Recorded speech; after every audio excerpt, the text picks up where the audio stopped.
भुसावळ शहरातील दुहेरी हत्याकांडाने जळगाव जिल्हा हादरून गेला आहे।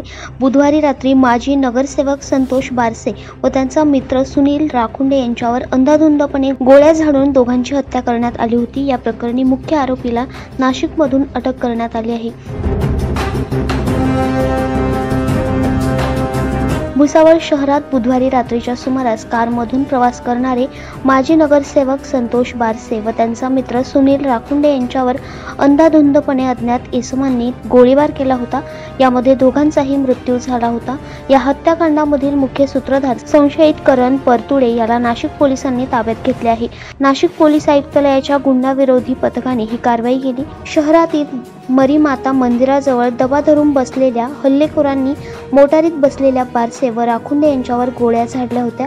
यानंतर हल्लेखोर भुसावळसह व जळगाव जिल्ह्यातून पसार झाले होते। जळगाव पोलिसांची विविध पथके हल्लेखोरांच्या शोधात होती। 8 संशयितांपैकी एकाला भुसावळमधून तर दुसऱ्याला धुळे जिल्ह्यातील साक्रीमधून पथकाने ताब्यात घेतले होते। गोळीबार करणारा मुख्य संशयित हल्लेखोर हा मात्र फरार होता। त्यालाही गुन्हाविरोधी पथकाने गुप्त माहितीच्या आधारे अटक केली आहे। त्याची अंगझडती घेतली असता कमरेला त्याने 2 गावठी पिस्तूल लावलेले आढळून आले। तसेच त्याच्या ताब्यातून 5 जिवंत काडतुसेही पोलिसांनी जप्त केली आहेत। अटकेनंतर त्यांच्याकडून 2 गावठी कट्टे, मॅगझिन, 5 जिवंत काडतुसे जप्त करण्यात आली आहे। दैनिक भ्रमर, नाशिक।